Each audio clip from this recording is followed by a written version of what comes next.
Last week on Unglossy. I always say, man, those fans in Buffalo, bro, the best fans in sports. Any sleet or snow, they there. Jumping off of tables on fire, taking their kids, throwing them off the tables. I saw last year, bruh. I saw last I, year. I Oh, defer to oh, Bills Mafia, bro. dude, I tell you, Bun, dude took his kid.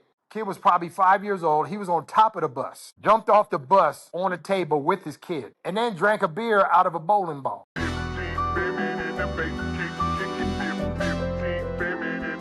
From the top. I'm Tom Frank. I'm Jeffrey Sledge. And I'm Bud B. Welcome to Unglossy. Real stories, unfiltered dialogue, and the voices moving culture beyond the gloss of hype and headlines. So buckle up, Unglossy starts now. We are back for another episode of Unglossy. Yep. But before we dive into today's guests, I got to ask, what's new? What's going on? I feel good. This is my second show. So I can't act like I'm a newbie no more. Like I'm No. I'm here now. You know what I'm saying? So it feels good though. Like I'm getting my life scheduled around these Good. recording times and dates for consistency. So it just becomes a part of the norm at Yeah, this part of the point. schedule. So that's yeah, absolutely. Which is cool for me because I like having to not do anything for this.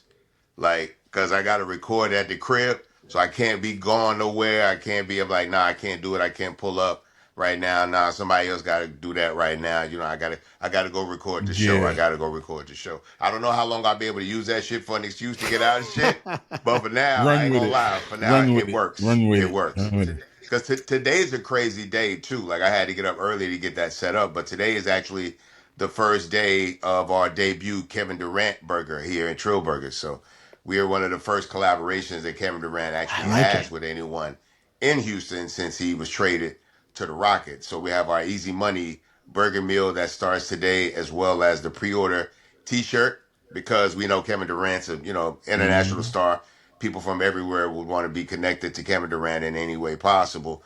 I'm just excited to be one as a Rockets fan to have him coming to Mm-hmm. the city. I'm excited about the potential for our team this year. You know, we already had very high levels of potential, but it's even higher now, the expectations. And then two, to be one of the first people that he and Rich, his partner, call and be like, yo, we want to hit the ground running in Houston. We want to start with That's dope. Schroburgers. You know, it says a lot about not just the relationship that we have personally, but it says a lot about the Mm-hmm. brand. You know what I'm saying? Rich and Kevin are partners in Boardroom, you know what I'm saying? Which is Yeah. focused primarily on entrepreneurship. The fact that of all the people that they're going to potentially collaborate with, because obviously the Rockets have team sponsors and he's got situations with Nike and other brands that he works with. But to be able to be one of the first to collaborate with him in Mm-hmm. Houston, and it's for charity. It's all the money raised goes for charity for Hill Country Oh, flood relief. wow. That's So dope. That's and fantastic. he played at That's UT right. in That's Austin, right. which That's right. Yeah. that's right there next to Hill Country. So we thought it was a good way to hit the ground running in Texas. I forgot. Yeah, he's back home almost. I know he's Yeah, yeah, from my area, but he's right. he's a Texas guy in terms of college. All right, I got to ask though, what is the burger? I was What going is to the answer. meal? Can you tell us that? Oh, yeah, it's super simple. So the Easy Money Burger is American beef, slice of American cheese, dollop of mayo, dollop of ketchup, and a couple of pickles on a potato bun. That's dope. Very easy, That sounds good. very simple. A kindergartner could Yeah. create this burger. So you know what I'm saying. Well, I'm glad we didn't ask one to. I mean, this is kind of the perfect the perfect transition to who we're about to Mm-hmm. talk to today because I'm already hungry and we're only going to get Exactly. hungrier here.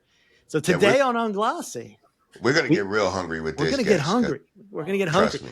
We are joined by Chef Teach, aka Derek Turton, the man who went from managing global music stars like Pitbull to serving up Miami's most crave-worthy comfort food.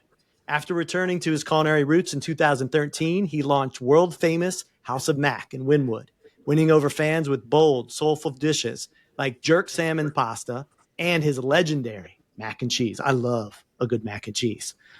With locations across Miami, a fully mirrored plant-based menu, and nationwide shipping, Chef Teach has turned House of Mac into more than just a restaurant. It's a cultural movement built on flavor, community, and creativity. Welcome to Unglossy, the chef. I appreciate you, man. Thank you for having me. Bun, what's happening?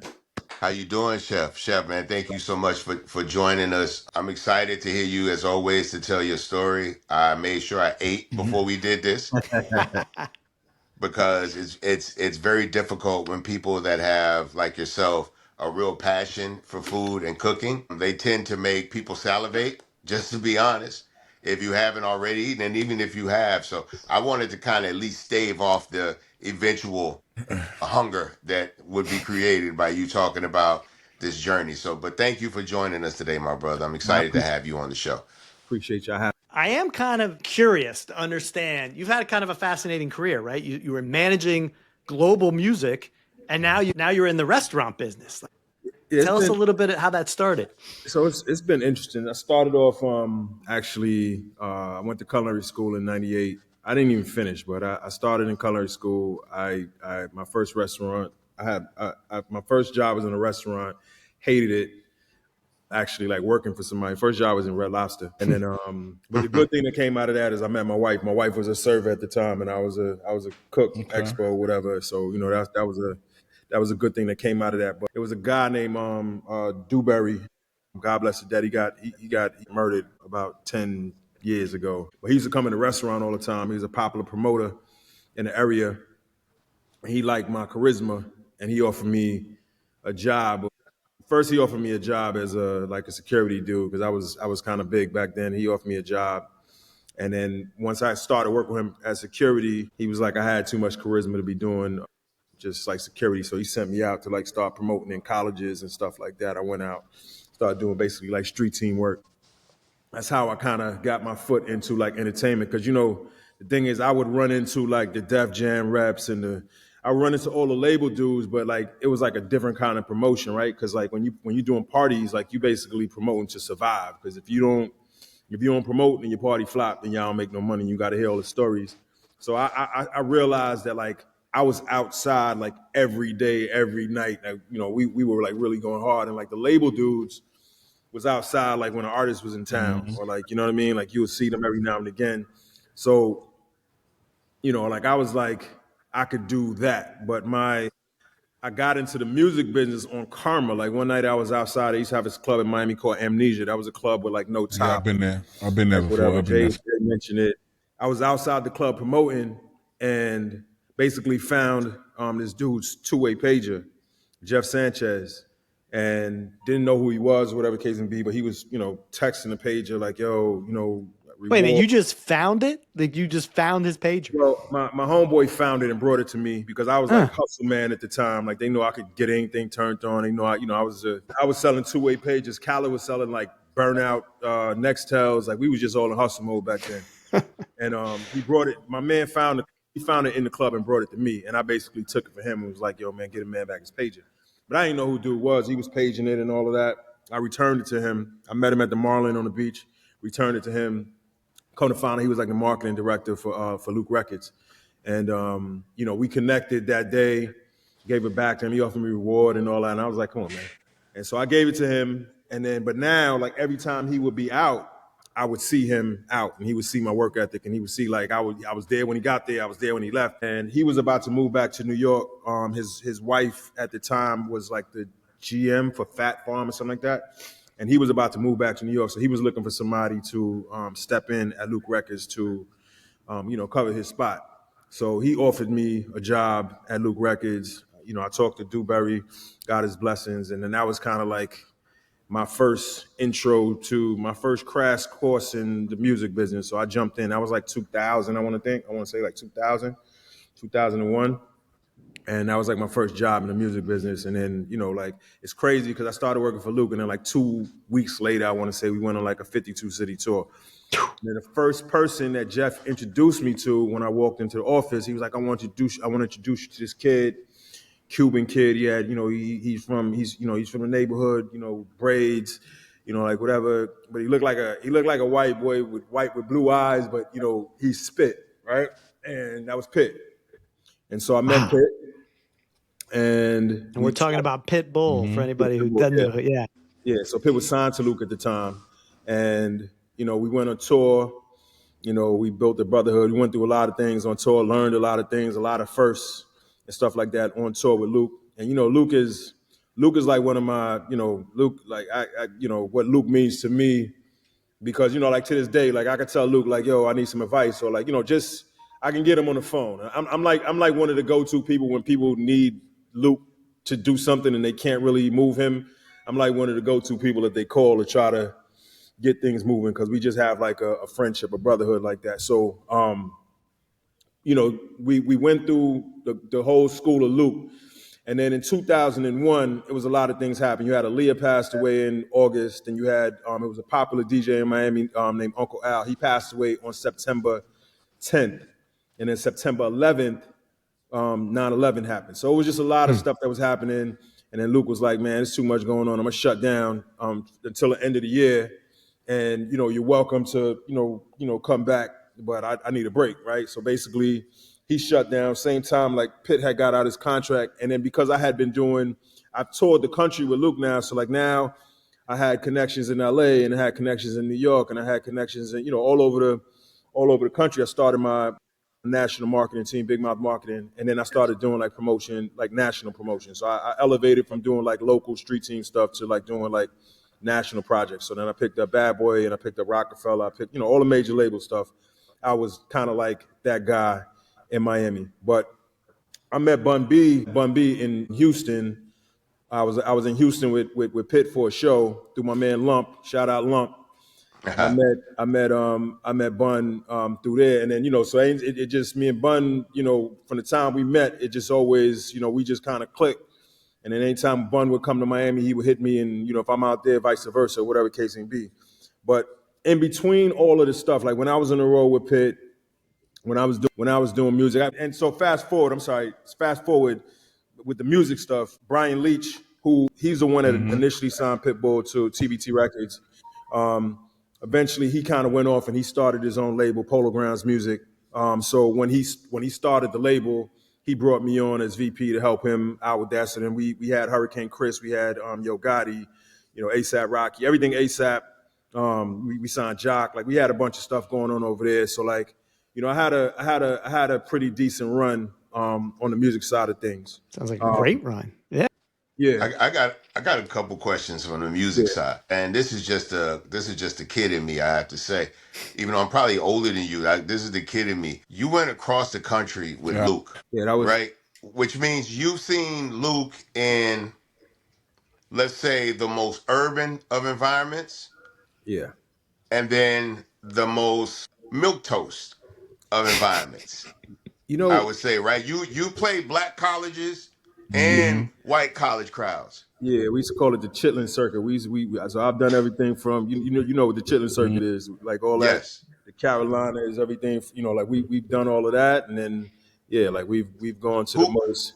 So who got wilder is where I'm getting at. But you know what's crazy? Like I remember one time we were at like a Air Force base in the Carolinas somewhere, and then like this chick actually got on the stage and like wowed out. She actually got court-martialed and all of that because she was just doing too much. But it's just Luke, just he has a way of just bringing them out, like you know what I mean, like without even no effort. It's just because of his reputation and everything else. But it's just like I would probably say the others, like you know what I mean, because it's like when you go to like the hood and stuff like that, you got people that's gonna show out. But I think it's like when you go to like some of these like more like blue collar places or like like a military base, you ain't expecting like a soldier, what I'm saying, to come on the stage and start popping it. You know what I mean? So yeah, I mean it's been Interesting is interesting. a good word.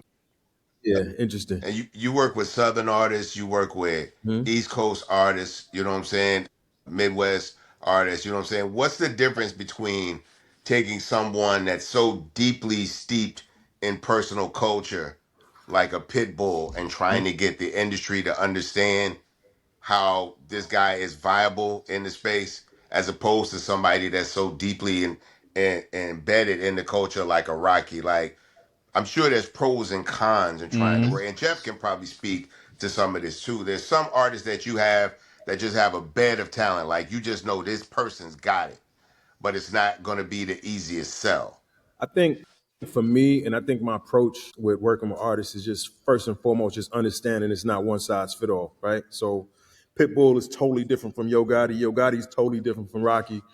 And then just the marketing side is just trying to just figure out just how to like organically tap into the vein of whatever their core audience is, right? And I think like with me taking an approach, because like some people they take a one size fit all approach, and it's just like you just try to do this cookie cutter approach, and that like that wouldn't work for a Pitt, because if you go into the same clubs with Pitt that you're going to for Rocky, you're gonna say that the record's not working. You got to go find his audience, right? Like you have to go tap in and find his audience, which means you might have to go to the Spanish station, you might have to go to the top 40 station or whatever, and that's not on your regular route when you're working a Yo Gotti record, and it's not on your regular route. You know what I mean? So Right. I think I learned that earlier on. And I think like also because I started off with an artist like Luke. Luke's records weren't like traditionally like the easiest records to work. Like we really had to work records. Cause I realized that when I started working like Jay-Z records and I started working like Def Jam records and stuff like that, it was just like I was just servicing records because they already won these records. When I was working Luke's records, I used to have to go in, sell a story. I would have to like, build, real relationships with people where I could like get 30 seconds of your time to sit down and really, spell this out and show you how you can, the record's this amount of BPM, just what you mix it with, and blah, blah, and like really, really work them. Like I had to like really work records, and I think because I came from that, and it wasn't the easy way, it made it easier for me when I started like working different types of records. Like with Rocky, for instance, when I started working Rocky already had like a cult following already. Like Rocky was like a dude sounding like he was from Houston.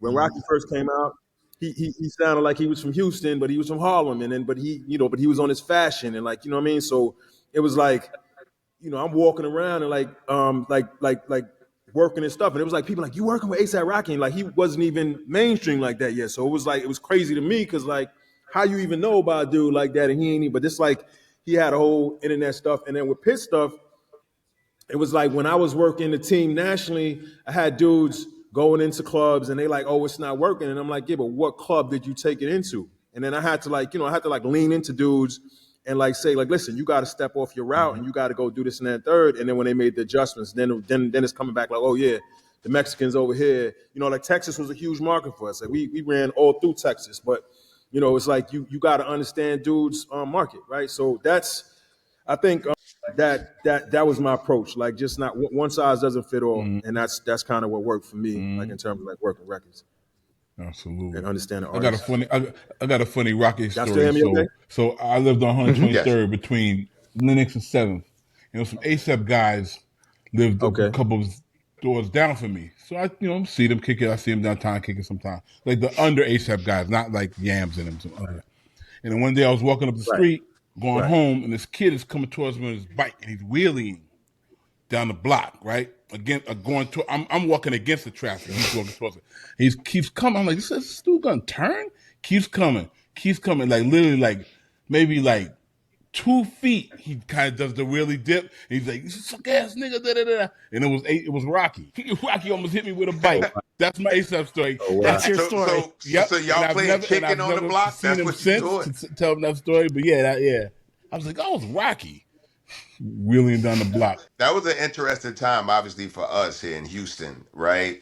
Like some people were kind of torn about it, right? I understand how the culture works. Like I understand that some people in different generations are connected to different things because of the proximity. And Rocky was born and fell in love with hip hop in a time where the South really had more motion in the culture and was more dominant in terms of visibility than it was in terms of having a New York person to look at and look up to and be like, yo, that's the vibe. This is what's popping. I want to be a part of that. For him, it was Southern culture. You know what I'm saying? And I remember being like, I had people like Lord Jamar like look out for me when I was in New York and help me understand the city and the culture so I could navigate properly. So by that aspect, I felt obligated to do that for Rocky. Right. I want if you fell in love with this culture and you want to be a part of this culture, let me show you how the culture should be seen. This is this, that is that. This is how we represent certain things. So if somebody's going to do it, he can do it properly. Because I remember being an artist and being rejected by certain elders in hip hop culture because I wasn't from New York. You know what I'm saying? And wasn't allowed a certain entry point into East Coast hip hop culture. And I never wanted to be a representative of that because Pimp and I were very resentful of that. That's where the whole idea of country rap tunes comes from because we were literally, it was literally a public statement made that if you weren't from New York, you're just rapping, you're not a part of hip hop. So we was like, okay, well, cool, then we won't be, you know what I'm saying? And we'll be proud of not being, you know what I'm saying? But in retrospect, we want everybody to feel welcome in this culture. Hip hop and black culture, honestly, are two of the most inclusive cultures on the planet. And I just wanted to make sure that I wasn't a part of denying somebody the beauty of what our hip hop culture down here in Houston and specifically the South had to offer the fans, you know? And So now You you know what I'm got saying? Rihanna. So if people wouldn't have been so stubborn, you know, who knows what you could have got. So speaking of that Southern movement, though, right? So we also played a Absolutely. pivotal role in that, right? So shout out Brian Leach because he's great A&R. He's able to spot talent, movements, and stuff like that. So like when I was doing street team stuff, Lil Jon, so Disco Rick, shout out Disco Rick. Disco Rick hit me one day and was like, Lil Jon is looking for somebody to help him work a record independently, and then gave me Lil Jon number. I hit Lil Jon. Lil Jon met me like in an alley on South Beach with his pimp cup. And this was like those days when he was like moving around with Bishop Don Juan and all them dudes with the cups and all of that. And he met me. He shot me $500 and he gave me a box of vinyl. And I think it was that Play No Games record he had with Trick Daddy and Fat Joe and something like that and Ubi. And I serviced the record for him, but like when I worked the record and then he started moving around me, everybody was like, "Yo, you moving with that dude? Like teaches that dude, like whatever." So they had TVT. He was signed to TVT at the time. TVT actually had a street team out here, which was off the hook. Edwin and Juan in them, right? That's my guys and Booger, and those are my guys. But John went to TVT and was like, "Yo, y'all got to put this dude on to work my record." So they ended up splitting the retainer between because John was like, the biggest artist they had at the time, and they ended up like, okay, well, both of y'all got to work the record, and they split the retainer. And then John ended up hiring me personally, and I ended up, working, going across the country, working on John's records and stuff like that. That was another situation, but that crunk movement is what I'm saying is like, that crunk movement was, John, when I started working with John, you remember John had that run where it was like everything on the radio was either a John record or produced by Lil Jon. And that whole, Yin Yang Twins, Bone Crusher, what was the dude? If we don't give a damn, we don't give a Scrappy. nah, that's what Scrappy. I was Scrappy shared a room with me his first time out of town. Like I worked all that BME stuff. Scrappy, Trillville. No, what's if you don't Was give it a damn, you Bohagen? don't give a fuck. Nah, Bohagen. But what's these dudes' names from Atlanta? They had the A-Town Stomp thing. Oh, Young Bloods, Young Young Bloods, Blood, Young yeah. Bloods, Young Bloods. Yo, like bro, like we did Summer Jam. I want to say in 506. We did Summer Jam, and John brought out like that whole crunk set. We tore down 60,000 people, but that, and Pitt was a part of that. But like Pitt was a white Cuban. Pitt was like a U.S. because there was no genre for him. Like There think was about it. nothing for him. Yeah, that's kind He of was a amazing white to me. a white Cuban from down south that was comfortable speaking on Spanish on records, right? And then like everything in music, it's about like putting it in a box, putting it in a category. But he didn't really have a category because he would get on a record with Usher and like spit a little bit of Spanish, so it wasn't reggaeton. But so like we would go to BET and they like he's too Spanish, and we go to the Spanish station and they say he's too urban. So we literally had to create a lane. We literally had to create a lane for him, and so all of that stuff was like part of that like Southern movement because I'm from Brooklyn originally, right? So that moment in time where you're talking about where like if your music wasn't playing on Hot 97, if your music wasn't playing on certain things in the North, it's like you didn't make it.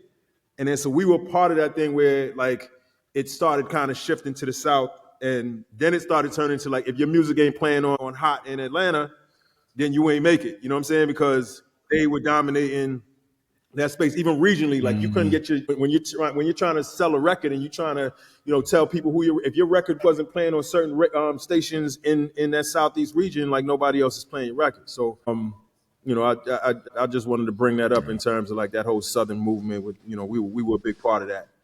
Bryant I'm Lee, glad you brought that up Yin because Yang Twins. I remember TVT flew me out. I don't know if it was Spring Bling or what. TVT flew me out. First class ticket. Because y'all were doing it big at the time. I know things got crazy a little later with the label and everything, but when y'all were on it, bro, first class flight. I didn't even know where I was staying. We pull up to the Mandarin. And the Mandarin Oriole, Yeah, this was maybe within the first 2-3 years of the hotel even being open. yeah, that sounds about right. And I get out the car and I'm like, look at When it this was really classy, the big ass, Mandarin. nice. And then Yeah, Yin Yang. and they got the whole lobby and bar sold up. I'm like, Yeah, it was the southernest thing I'd ever seen balanced up against this high society backdrop type shit. I'm like, yo, these dudes is living a life. we was an indie moving well, like Steve had won that lawsuit, that Ja Rule lawsuit. He had got, I think, like 30 million, and I think that's part of the reason why they ended up like going under, because he had won that lawsuit with the Ja Rule thing, and then he was moving, and then I think the lawsuit got reversed, so it went from like 30 million to like It 3 went million. up and then down. Yeah, so Ah, that was that. But I mean, regardless of that, TVT had a crazy run, and there was an independent that moved like a major, and I didn't really. It's a lot of things that like we did when we was over there that because I started at Indies, like I started with Luke and I started with TVT before I started working with major labels. Before I started working with Brian inside of like the J Records building and all Sony building and all of that, I worked with Indies. I mean, I worked with Indies, and I didn't realize how much they were doing and how much, being able to have access to Steve Gottlieb and being able to have access the way we had in the building, I didn't appreciate it as much as I did until we started like working with these majors and you realize how many layers to shit you got to go through Yeah. to get things done and all of that. You know what I mean? So, you know, I'm glad you brought up Brian too, because I don't think he gets the props he deserves for the artists that he signed and what he did for moving the culture forward and not being so locked into New York, even though he's a straight up Harlem cat, but like not being afraid to sign like a Pit or like Yin Yang or John, like people from outside the area. But he reached back with Rocky, but like some other people would have been, people were like, why you sign this? like a lot of people don't know about You Brian got it, too. Brian got a classically trained ear. Brian, he has a classically trained ear. So, like it's been in a lot of meetings I've went into and like I'm hearing certain things, but I ain't hearing what he's hearing. And then, to kind of see it grow from what it was. Like, like even like Hurricane Chris, we had the A Bay record. Like, you know what I mean? Like, like I remember going to Shreveport, Bebe, Bebe. I remember going to Yeah. Shreveport. Hollywood, baby. Yeah. Yeah, I remember going to Shreveport and going to this club, Coco Pelli's. And yeah, yeah. I'm going to Coco I ain't Pelli's. heard that name in like 15 years, bro. Damn near 20 years.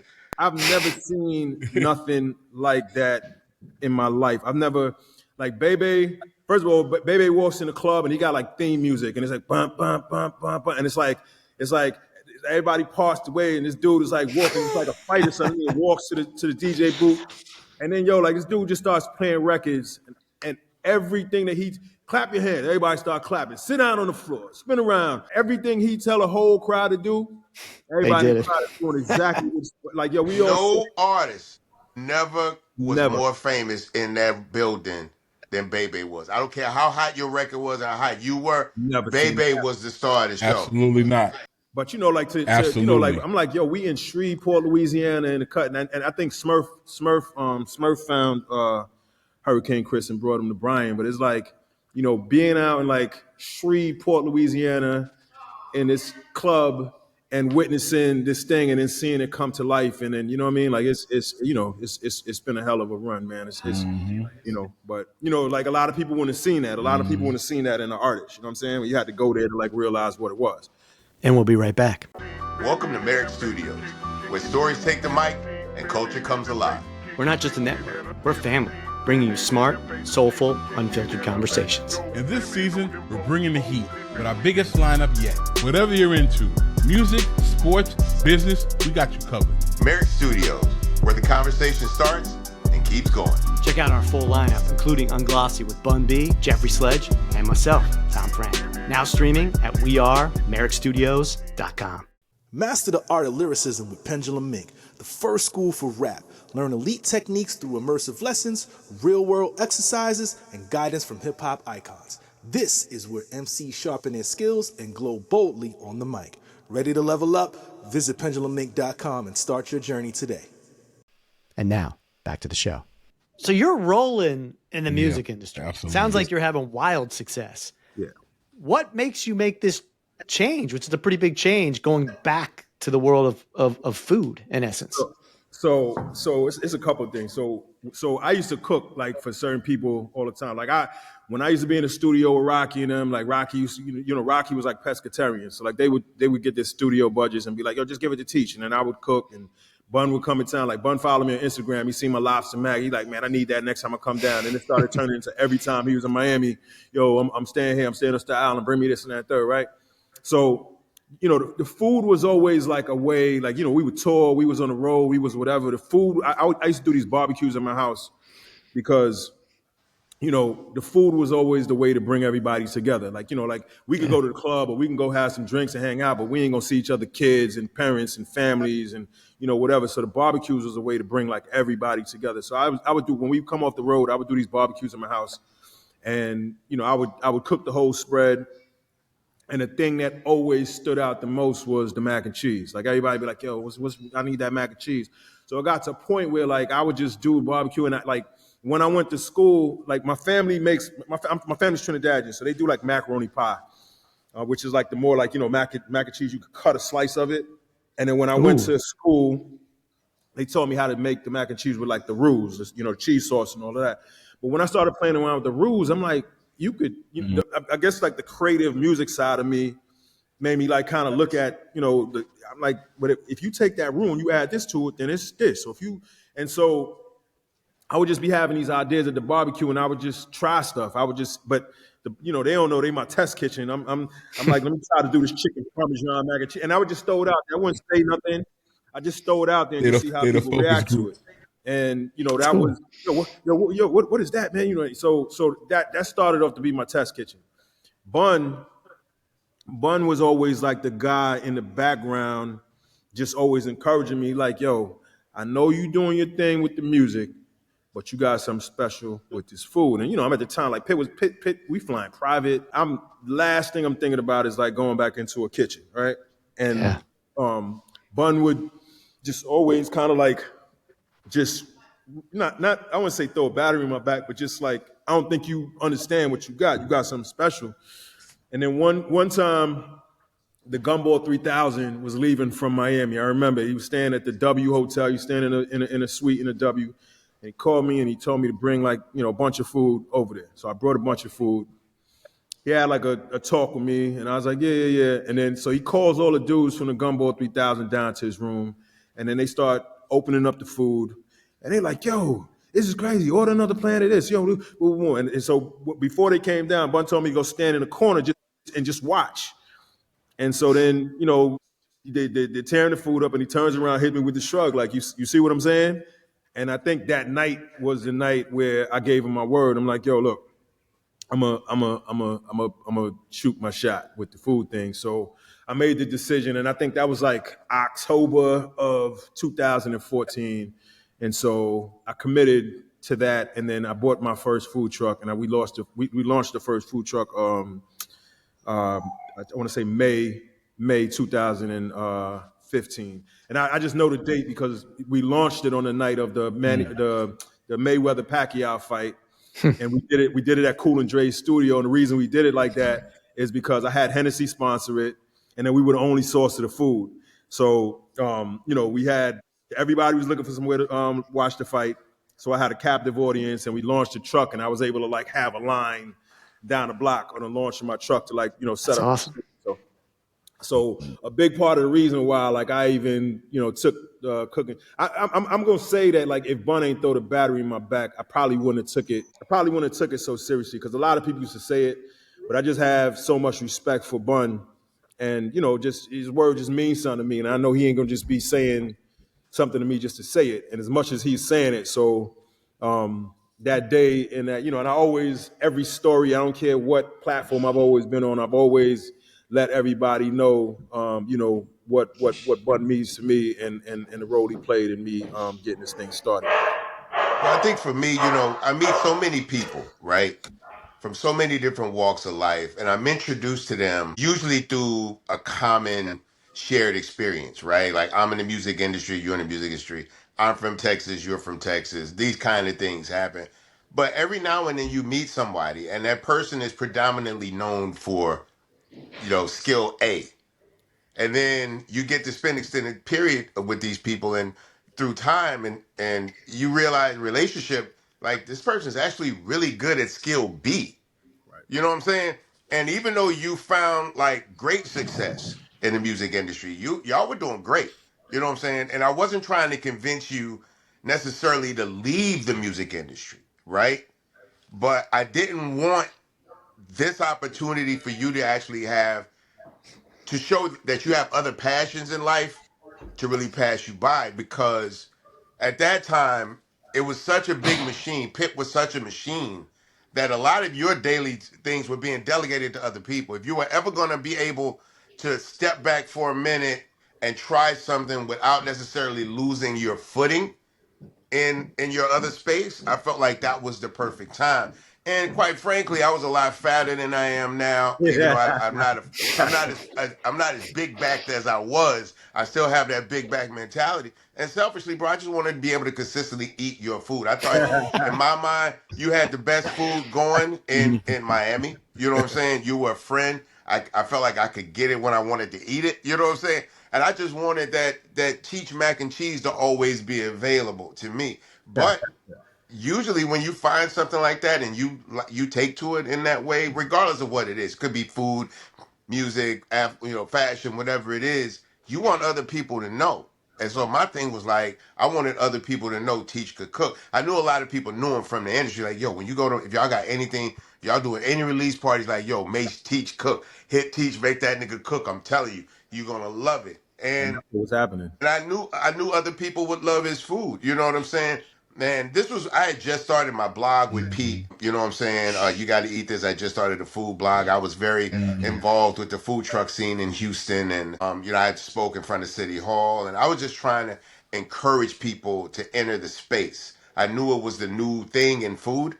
I knew it would be a very easy entry point as opposed to a brick and mortar restaurant, which I'm sure we'll discuss that in a minute. But I was just like this. I see everybody with these little ideas and concepts. Get a truck. It's a very, very low cost engagement, very low risk.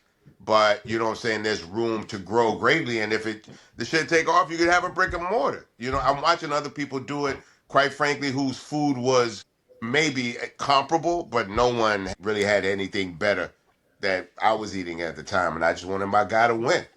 Nah, and the So, other so thing you was, jump out on the scene. Did you kind of keep a foot in both the music industry? yeah, so How did so that work? so so one of the things I forgot to mention. So E-Class, shout out E-Class from Po Boy. E-Class is stand up dude out here. He helped started off with Flo Rida and Ross and a bunch of guys out here. He got a lot of success in the music business, and he had just started a company called Finger Licking the Licking, and so when he started that restaurant, he had been hearing about the mac and E-Class brought me a blank check, and he was like, "Yo, everybody keep telling me about this mac and cheese. I need the recipe. Just write whatever number you want on the check.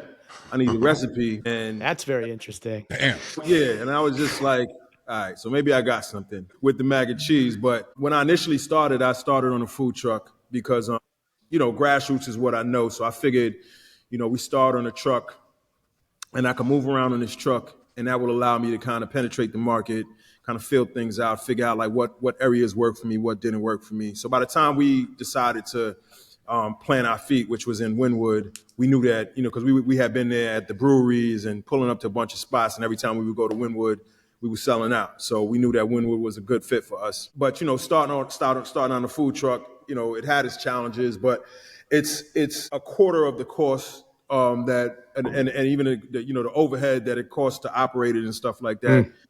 So initially, I would be on a Sony conference calls, and I would be on a call, and I got the phone, and then I'm cooking chicken, and they would be like, "Somebody's making a bunch of noise in the background. Put your phone on mute." You know what I'm saying? So I'm like, I'm trying to do both.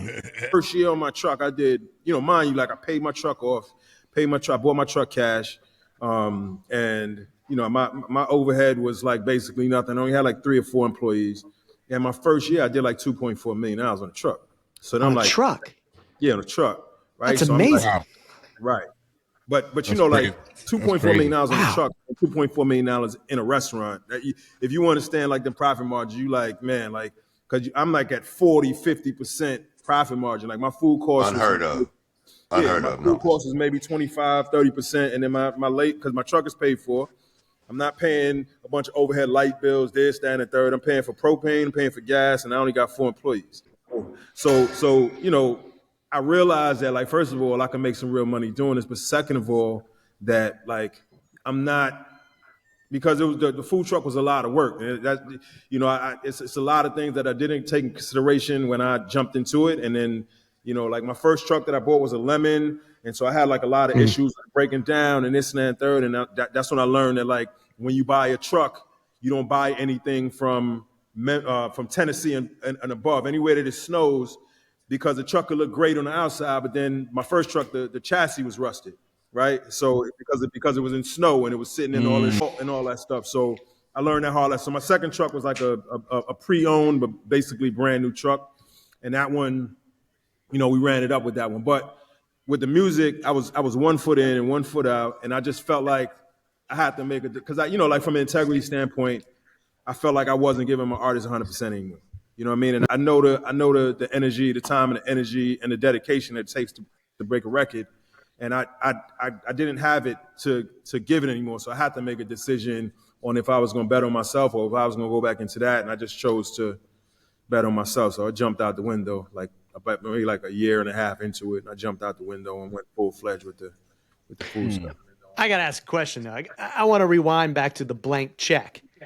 Was there any part of you that guy slide you a blank check to give you the recipe? Was there any part of you that said, maybe I could just do it? Like I wasn't thinking about doing food at the time, so like it didn't really. When he brought me, I considered it only for the fact that I was just like, I'm not gonna be your competition because I don't want to do that. Like I don't want to get in the kitchen. So I was like, all right, well, if it's some value to you, you know what I mean? I'll give you a recipe. I ain't gonna give you like my, even when I go on TV, I'm like salt and pepper. I'm not telling You're you. not giving the real Right. recipe. Give you a recipe, you know what I'm saying? I'm not gonna tell you like my recipe, but so I'm like, yeah, I could give you a recipe. But Mike Gardner from Headliner, it was also my brother. Mike Gardner, they do like Live on Sundays and Do Wop, and they've been like a major force on the promotion side out there. I was with him one day and I was like, man, E-Class just brought me up. He said, man, you better keep that recipe, man. What are you doing? Man, he said, man, you better not, so he was like, he affirmed that I better not do that. And then, but I, like at the time when he approached me, I was just trying to help him out because, he's not, I'm a food guy. Like I went to culinary school. E-Class was a music guy that like, he has a lot of hustle and he was getting into the food space. So I was just trying to help him out, but it wasn't about the check. So when I considered it, it wasn't really about the money. It was just more about like helping him. But Yeah. he does well And now. so Real quick. When you started cooking, were you cooking like this as a kid? Being around your Where'd that mom, your passion come grandmother. from? How did you pick that? Where the passion full comes from transparency. exactly. I started cooking. So when I was a kid, when I was 16 years old, I went to jail. I shot 2 people in New York, and I went up north from like 16 to 23. So I started cooking in prison. I started cooking in the mess hall. That was my escape. And then like the creativity, like my mom used to bring me, like my mom brought me like this I wonder if I still got it. She brought me like this soul food cookbook. But in there we don't got flour, but we got pancake mix. We don't have this, but we got, so we had to, you gotta improvise with everything to make things happen. And it got to a point, because I started off in the Max. I started off in like Comstock and Clinton and Caxsackie. Yeah. I was actually in Clinton when Tupac was there. I was in Clinton at the same time. Yeah, but he Pac was was he there? was in PC though. But like I seen him like the day he was going home and all that kind of stuff. But I was in Dannemora in what is it 96. So I believe that was the same time Pac was there. And then by the time I got down to like mediums and camps, it was like more open, and we had ovens and we had all the stuff where we could actually really cook. So it got to a point. I remember I can't remember, I was in Bear Hill or I was in one of these spots. and I was making patties, like fish patties and beef patties and a soda, and I'm selling them for a pack of cigarettes as a brick. And it got to a point where my people ain't even had to send me my people ain't had to send me no commissary, no nothing, because I basically had lines around the corner pulling up to come get. It's crazy. So when I came home, I'm like, yo, like I'm gonna be America's top chef. I'm gonna go to culinary school and blah blah blah. And it's like I came home, I stuck to the script, I went to school, but then when I started working in the restaurants, I just felt like overworked and underappreciated. You know what I mean? It's just like, you know, a server go to the front of the house, you just cooked a well done steak and a 8-ounce lobster, and she drop it, and then come back to the kitchen blaming you, and you rush another one back out there. You don't get no appreciation for it. You don't, you know what I mean? So it's just like I was just like, you know what? And then like the two busiest days in restaurants is Valentine's Day and Mother's Day. And I remember like it was like Mother's Day, and the checks wouldn't start coming out of the machine. It was like it just kept like the receipts just kept coming out. It wouldn't stop. And I just had the Scarface moment. I was like, I walked out of there. I'm out of here. Because I can honestly working a job in a restaurant versus like owning your restaurant where you can just do your own thing. You ever seen the movie Chef? Yeah. You ever seen the movie Chef? I have seen that. John Leguizamo? Yeah, I don't think so. Jim Johnson sent me that movie. He gifted me that movie because he was like, yo, this movie reminded me of you and the same thing. He started in a truck. He was working in a restaurant for somebody else. It's a great movie, yeah. But it was literally like that. Like that's how I felt working in a restaurant and then stepping out and like getting a truck. And it's like I got, you know, if I want to switch the menu right now and I want to add a special, I could do my thing. But yeah, that's where I started cooking from though. Like I started cooking in prison.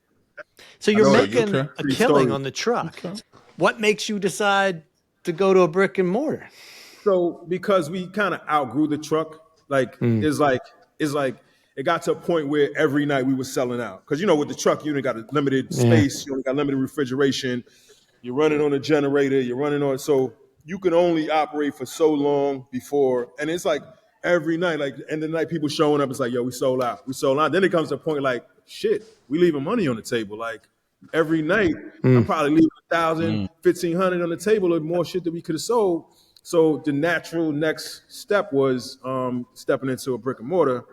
And we went from doing 2 million to 5 million in a brick and mortar. But the difference in a brick and mortar is like your profit margin is only like, you know, if you healthy, I went from like 40, 50% profit margins, like maybe 10% profit margin. Because like now that, like you're paying for the overhead, you're paying for them to pick. I'm paying for them to come pick up my garbage. I'm paying for, you know, light bill, water bill, gas bill. You know, now you got, you know, you got like all this. So now you got front of the house staff, back of the house staff. You got to have management on every ship that's moving. Then you got inspectors pulling up, and you got to have certified. You know, so it just, you know, it's a learning experience because then it's like now you step into that space. Now you got to understand those numbers because now it's like, you know, you got to make sure your labor cost is under 30%. I mean, keep mine under 25%, but you got to make sure your labor cost is at a certain place. You got to make sure your food cost. Now you got a restaurant and walk-in coolers, and now people stealing, and now you got to make sure that they're not walking out. You know, lobsters ain't mysteriously popping up. You had 15 in the morning. By the time lunch comes, there's only 2 lobsters left, and so and when COVID happened, then it's like, man, I had to hire armed security. I got to enforce social distancing. I got to, you know, so it's a lot. Insurance, you know, property, liability insurance, like it is just a lot. You spend a lot of money. So it's like you're making money, but you got to understand making money and the illusion of making money. It's not about how much you make. It's about how much you keep at the end of the day. And I wasn't a restaurant dude. I was a food dude. So it was like a crash course in just figuring it out. And it grew so fast. It was like growing so fast. So it's like trying to keep up with the growth of it. And then when we started expanding into multiple spots, and we did well. Like we did well when we started opening up the multiple spots. But then when COVID hit, COVID humbled me and made me realize like how spread thin I was. Because then when COVID hit, the way that people, like for instance, I had a location in North Miami Beach. Did really well. Did about $2 million a year. When COVID hit, you know, COVID had everybody feeling like, yo, I'm going to go outside and breathe and die. So people stopped coming out to eat. And then they just started ordering on Uber Eats and DoorDash, which was cool. But the thing with a lot of people that are not in the business don't understand is that DoorDash and Uber Eats take anywhere from 20 to 30%. So there's your overhead. Right. So it's like Wow. I'm keeping it going, but I'm basically working for Uber Eats at that point. You know what I'm saying? Yeah. And so, it's like, what's the point of having a hard location that people not really coming into, and then Hmm. I'm paying for that, but on top of that, I'm paying all these fees and all this stuff. I'm not really making any money. So what's doing that? So we had to, just kind of reconfigure, and it's like, well, this location is making a lot of money. This we're covering payroll for this location with this location. It was just a lot. But again, like Gotcha. I think what they say. Rough seas make a smooth. What they say? What's the thing they say about the sailor? Smooth seas don't make a skilled sailor or something like that. It's like you got to go through that to get Yeah. to the knot. Because even like when Bun started his stuff, I was able to pass on information that like I had to experience the hard way when he was starting out. I'm like, you got your SOPs done. You got this done. Your standard SOPs are standard operating procedures. I'm like, you got SOPs? Did you make them sign an employee handbook? Do you make them sign blah, blah, blah, blah, blah? And I'm like, I'm telling you this stuff because I got sued already. I don't had people go to, I've been audited. I've been sued. I've had frivolous. I had a dude Wow. that I bailed out of jail. He couldn't even call his family. And I got audited by the Department of Labor. And because so what Damn. happened was when I had the food truck, when I was transitioning from the food truck to the restaurant, it was like a 6-month period where like dudes were working on the food truck and in the restaurant, but they And were two restaurant. different things. But I wasn't going to start a whole new company, so on paper it looked like they were working like all this overtime, but it's actually two separate things. So the Department of Labor was like, nah, you can't do that. You have to separate it, and you got to pay them overtime. So I owed this dude basically $600 in overtime. It was like, all right, fine, I paid the overtime, and this is a dude that I bailed out of prison. When you get audited, they send everybody that works for you something basically saying like, "Yo, company's being audited. Boom, boom. Let us know." And instead of him just coming to me, and he already had the check, I already sent him the $600 check. Instead of him just cashing check and whatever, he took it to a lawyer, and the lawyer was like, "No, I'll get you 25,000." And so he came back and sued me for Oh, $25,000. I had to settle for, and those lawyers, they're like ambulance chasers. So they know that it's of cheaper for me course. to settle than me to Yep. go back and forth and litigate and do all the stuff. So ended up settling for like $15,000. The lawyer got like 9,000, and dude got like maybe $5,000 out of that. And it's just like, you know After what I all mean? that hassle, After that's all all that. he got. So the lawyer made all the money in that. You basically, did that to me for $5,000. But I said that to say, Yeah. And Ruined the you ruined the relationship. Yeah. relationship. yeah, Hey, but so let me ask you this. You're in the food industry. You started out in the music industry, and now you're watching. And Bun is the guy who kind of was a little bit a big catalyst to that, and right, now he's in the food industry. right. Was there any? Did he push you at all, or what was That that that relationship? I had no idea, right, at the time that sewing into Chef would reciprocate in him sewing directly into me. Like the industry that I kind of urged him to go into, right, and gain all of this experience was handed right back to Right. me Yeah. when I found myself Mm. in this industry because this was not like having a business was a want, right? It was a goal, but it wasn't a passion, right? Like Chef came up with the recipe. I didn't come up with anything. I was brought a great product and brought it to the world. But when I was presented with what Teach was doing, I was like, people have to get this food. People deserve to try what you're cooking, and people did from all over the world come to Miami. It's one of the top tourist destinations in the world, and he's cooking in the part of town where everybody wants to come when they come to Yeah. Miami. They're coming Mm. to Westwood, and they're coming to see all the art and all the action and the energy. And his truck, with him Art understanding Yeah. Basel and the all that. vibe, he could park his truck right there in the heart of everything and get all of it. And people walk up, "Hey, is this good?" "Oh yeah, I eat this every week." Like I went out there, like before I went to the truck and showed him I was at the truck. I'm watching the truck. I'm asking questions about, what I'm saying? Y'all come here, whatever, getting the feedback. And it's beautiful that you get an opportunity to help people and you don't even know why you're helping people or what the end result of it's going to be. But by helping Teach, I ended up helping myself, which is bananas Yeah. to think of. You know what I'm saying? That I found myself in this space. You know what I'm saying? And getting encouragement and pertinent information, you know what I'm saying, from somebody. And it's crazy because I've done this with artists my entire career. I've tried to be somebody that people could Mm-hmm. come to, get information. I pride myself on being able to give people game about things. You know what I'm saying? But to be fed game by somebody that you gave game to or encouraged, man, it feels different. Like being successful in this burger space is one thing, but being able to now go back to somebody I sold into who is now successful that could be like, yo, we doing this and doing that. And then him being perceptive enough to realize this dude might not know this. These guys may not know this. Cause we went from a tent to a brick and mortar within, 8 months. You know what I'm Quick. saying? Yeah, real And there were quick. a lot Yeah. of things that we understood from an operations standpoint. There were a lot of things that we understood from a branding and marketing standpoint. But when you actually get inside those four walls and start dealing with emotions and staff and all of this stuff and management, there are a lot of things that you may not know because you don't realize these things until you're in the building. It won't come in a manual, right? You won't see a YouTube video for it. Someone that has already dealt with it has to tell you these things and give you these things. And I mean, the advice that we got from teaching those first 2-3 months of operation, man, I mean, it's priceless information because we could have been done before we even got started, quite frankly, by a seasoned employee Mm. that understood the system better than we did. And that's the Yeah. difference between like the Mm-hmm. wisdom and the knowledge, right? It's exactly what you just said. There's things you're gonna learn. There's things that I learned in the books when I went to school that like the things that I learned when actually operating a restaurant, it was never in the books, right? And those are the kind of like the little nuggets that you pass along because that it's like you learn techniques. You just learn how to kind of move through things through actually operating. Let me say this too, though.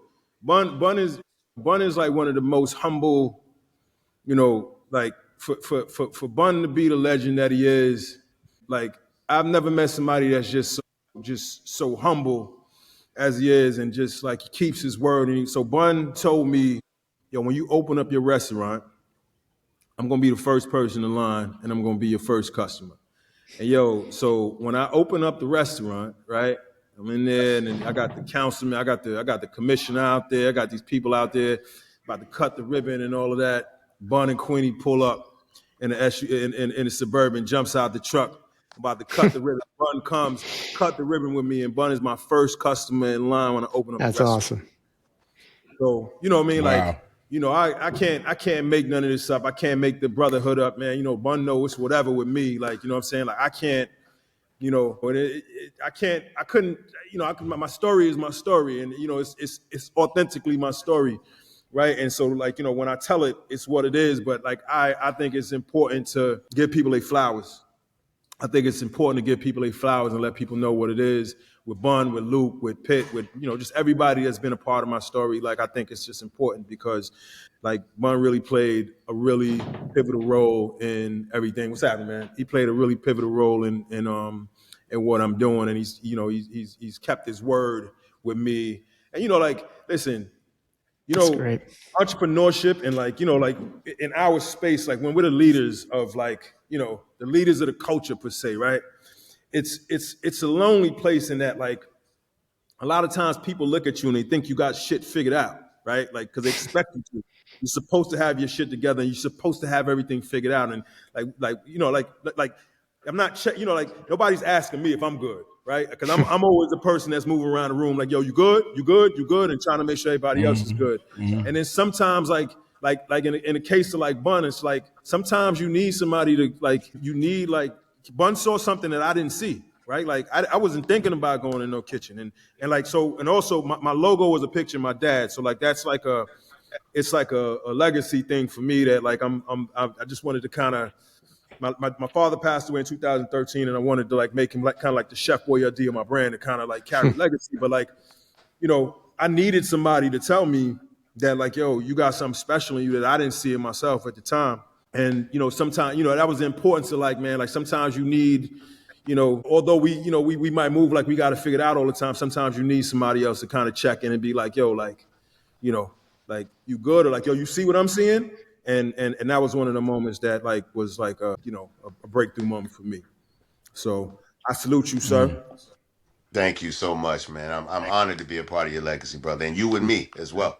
We're at that point we're inseparable, bro. And keep in mind, we're both transitioning from a shared space into another shared space, which is crazy. Mm-hmm. Yeah, that is You know what I'm crazy. saying? Yeah, no, it's absolutely crazy.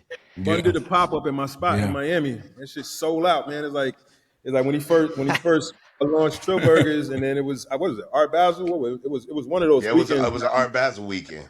It was That's Art so cool Basel, that you guys have figured out how to intertwine that but and it's just so just the natural, right? relationship The that you have. weave, yeah. But it's so natural. It's not. It's not. It just makes sense. It just made Makes sense to sense. do it because we're Yeah. part of each other's story. So it's just like for me to be like, and all my followers know what Bun means to me. So for me to be like, yo, Bun B is doing a pop up at House and Mac times Trill Burger pop up. It's just a Works. natural, and it's sold out. And it's sold out. I had everybody from the sneaker stores to the whatever. Yo, make sure you hold me 3 burgers. And it's like it's gone already, bro. It's done. You know what I mean? So That's a it's cool great story.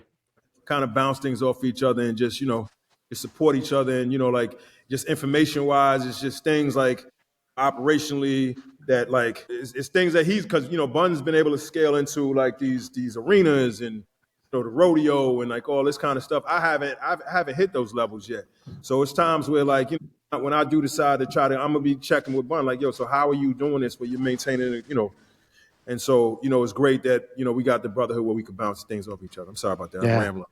No, that's great.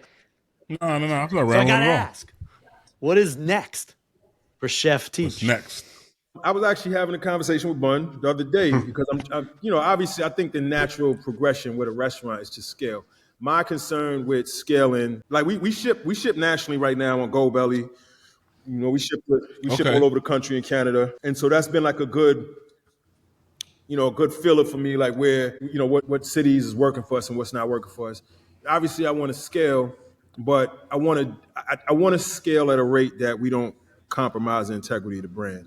And even locally scaling, it showed me like how that can happen because you have to have systems in place. You have to have operators. Me and Bun was talking about this other day.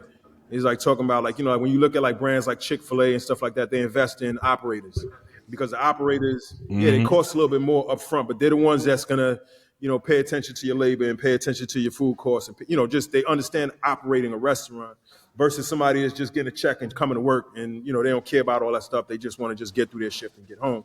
So I need to make sure that like I can have, because I also don't want to be a slave to anything, right? And it's like when it comes to a point where like if you're not there, things don't operate correctly, or the days when you don't show up, the food doesn't taste the same, and all that kind of stuff. There, then it's just like now you become a slave because now you feel like every when you just put out a fire over here, you got to go put out a fire over there. And imagine having a spot in New York and California and like what I'm saying.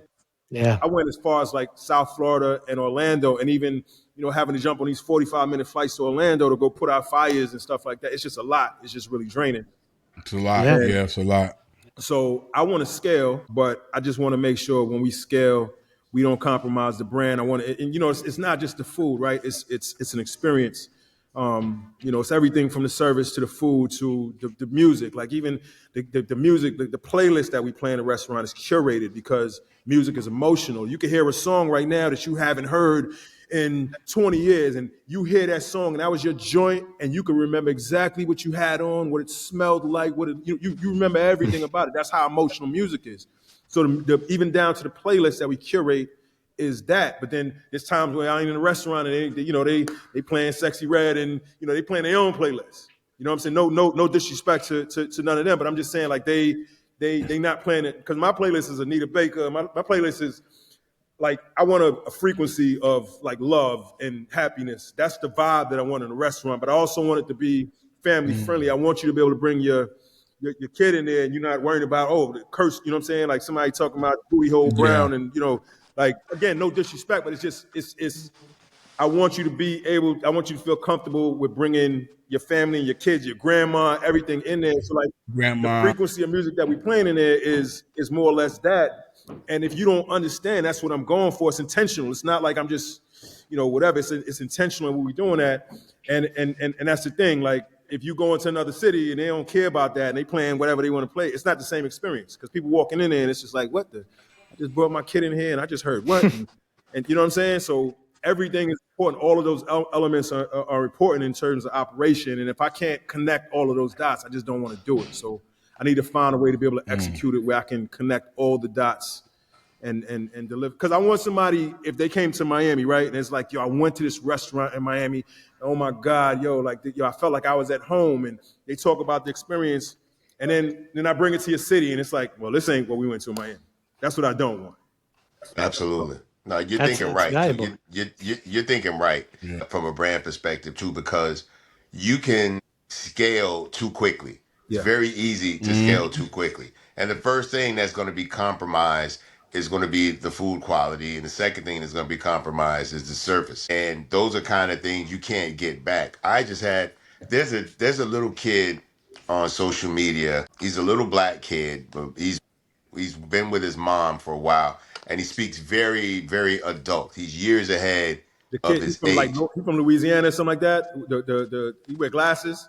Yes. Yeah, I know you're talking about. I And know so exactly. he came to Trill Burgers recently, right? Oh, really? He came to Trill Burgers recently, and the day he came in, for some reason, there was reggae music playing, Okay. and I've been kind of like off and on, like, yo, y'all need to be playing Southern music. But it went kind of viral because the kid's popular online. It should be open. And so, because of the fact that the kid's online, the spot went viral. And then now we're looking like the kid's like, yo, I don't know if I should be expecting a burger or a beef patty. Yeah. Mm, You know what I'm saying? yeah. And so I sent it to the Wow. group text, and I'm like, see, this is why I say, like, people come to Trill Burgers, they're expecting an experience, Expecting a and certain thing. Yeah. those that are going for the culture are expecting a soundtrack to an experience. Yeah.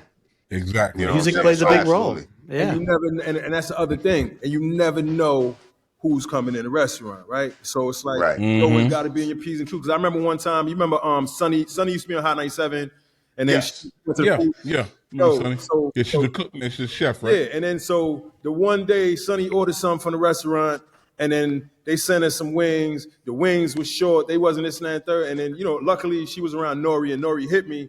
But I'm like, yo, you don't know who you sending your food to. Like you got to make sure that you always, because that one time where you trying to cut a corner, or you trying to rush something out, you sending it to a lady from the Food Network, or you Yeah. got like a food blogger that, because you don't know their face. They in there recording content, or they got 1 million followers. You don't even know who you. So it's just a lot, and like you said, Bun. It's like dude in there, he's streaming, he whatever, but he going viral, and this might be the day where they supposed to been playing whatever, but this is the day they chose to put on the reggae thing, and it's like you don't even know how that's translating to this guy's audience, or whatever case may be. So so it's been a learning experience, still learning. I think like with the pandemic, I don't think anybody had like I've always been smart about 6 months reserve, saving, doing all this kind of stuff. But I think like the pandemic has been like just as an entrepreneur, I don't think many people had like a 2-year contingency plan. Like, yo, the world is shut. Like they No. shut sports. Like, you know what I'm saying? Yeah. There was no way to plan for Everything. that. Huh? Yeah. That was the era that I said we're gonna find out who got hustle Yep. and who got Yeah, lucky. yeah. That Yeah. was my thing for COVID. We're gonna figure out who knows how to get up in the morning and figure it out, or who kind of been getting shit handed to them Yep. And so Yeah. long enough to pacify them. So I would say that I think one of the biggest things that I walked away from the music business with, is critical thinking. Like going back to like when we first started talking about this, like being able to work with all these different artists, and every day is a different day. Like every single day is a different day. You don't know what's going on, and you got to just sit there and you got to adjust.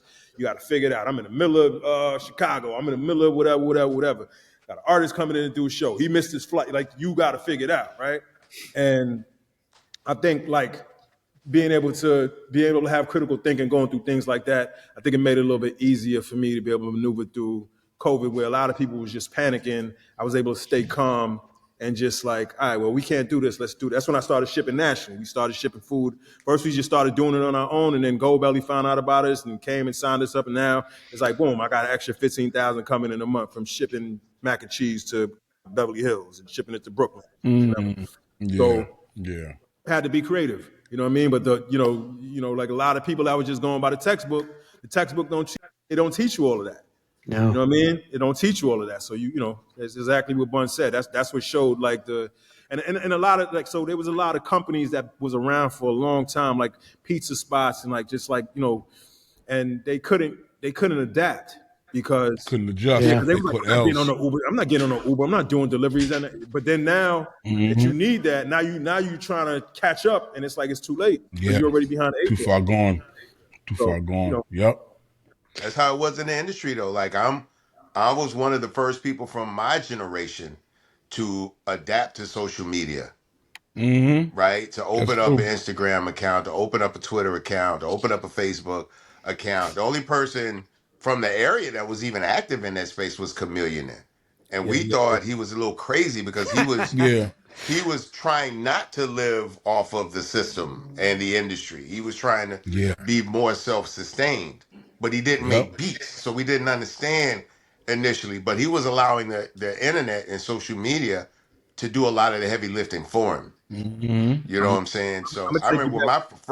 my first time getting sponsored for a tour was for Two Trill, my second solo album, and we got sponsored by Microsoft. And Microsoft was like, here's a still camera, here's a video camera, and here's a laptop. We have you an account on this thing called Facebook, and just put all your pictures and all your videos up, and then at night just talk about what you did that day. I'm And I didn't get it. Like I didn't what they were trying to sell to me.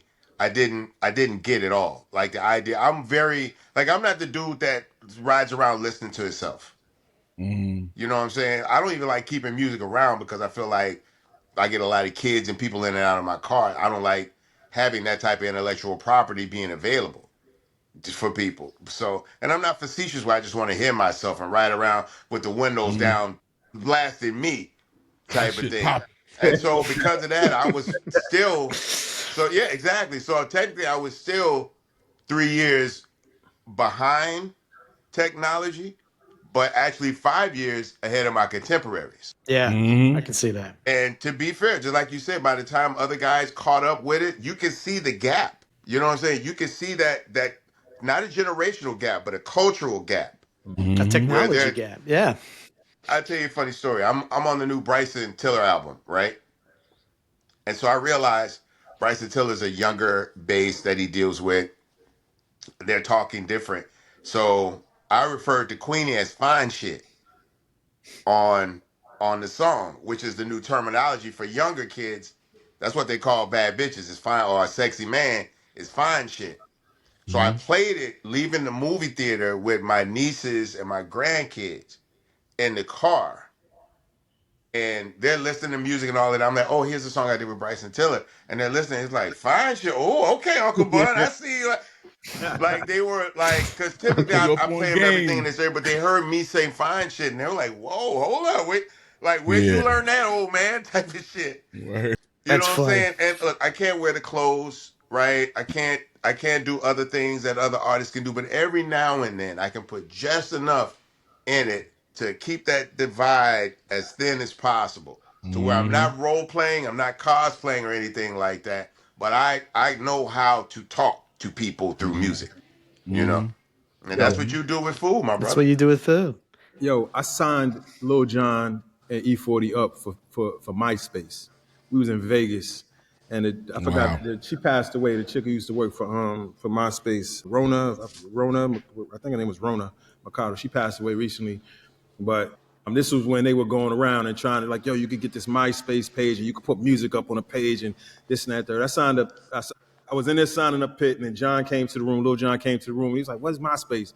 And I'm like explaining to them what because that was like the first social media. Like that was Yeah. Yeah, that was the first. Yeah, Well, absolutely. well, maybe Absolutely. Black Planet, well, yeah, but because that wasn't mute. That wasn't for us yeah, Yeah, artists. that. yeah, Yeah. but because at the time Facebook was like you had to have like a college. It was a college thing. Yeah. Yeah. Yeah. Yeah. A college thing. Yeah. MySpace was like the first, like with Tom. MySpace was. Yeah. Tom was everybody's first friend, and I signed up. Yeah. Yep. Yep. I signed up I Pitt, do Lil remember that. Jon, and E40 the same night for MySpace. That's Wow. crazy. Wow. All Wow. right, Chef, before we leave, you got to give us all the places that we can find you. You don't have to give us your MySpace account, but everywhere else. Give us where we can find you. Where can we find the restaurant? Where can we find you? Your Black Panther. Yeah. That inspired, baby. Yo, so I'm on. So you can find us in the physical restaurant. You can find us in Miami, 1951 Northwest 7th Avenue. Suite 190, right in the corner, 7th and 20th. On Facebook, Instagram, Facebook, World Famous House of Mac. And then my personal joint on Instagram is Big Teach 718. But I appreciate you guys. I appreciate the hospitality. I appreciate you guys, taking the time out to chop it up when you hear my story. Bun, I appreciate you. I love you, man. And anything y'all need from me on this end, man, I'm here. Only thing we need is that mac and cheese recipe. I I'm don't kind have of a blank hungry check. right now. I ain't got a blank check though. Give me a There's challenge. someone You in said Miami. salt and pepper and what? Yeah, Word. that recipe again. All right, Next one in folks. Miami. That's the first stop. That is Chef Teach. And, man, I appreciate it, man. It was good to get to know you. Absolutely. Everybody got to Absolutely. follow the show on Instagram at Unglossy Pod. Subscribe to Unglossy on Apple, Spotify, wherever you listen to podcasts. Leave us a comment on Instagram and spread the word. Until next time, I'm Tom Frank. I'm Bun B. I'm Jeffrey Sled. Follow the show on Instagram at Unglossy Pod and leave us a comment. Subscribe to Unglossy on Apple, Spotify, YouTube, or wherever you catch your podcasts. Unglossy is hosted by Bun B, Jeffrey Sledge, and Tom Frank. It is produced and distributed by Merrick Studios.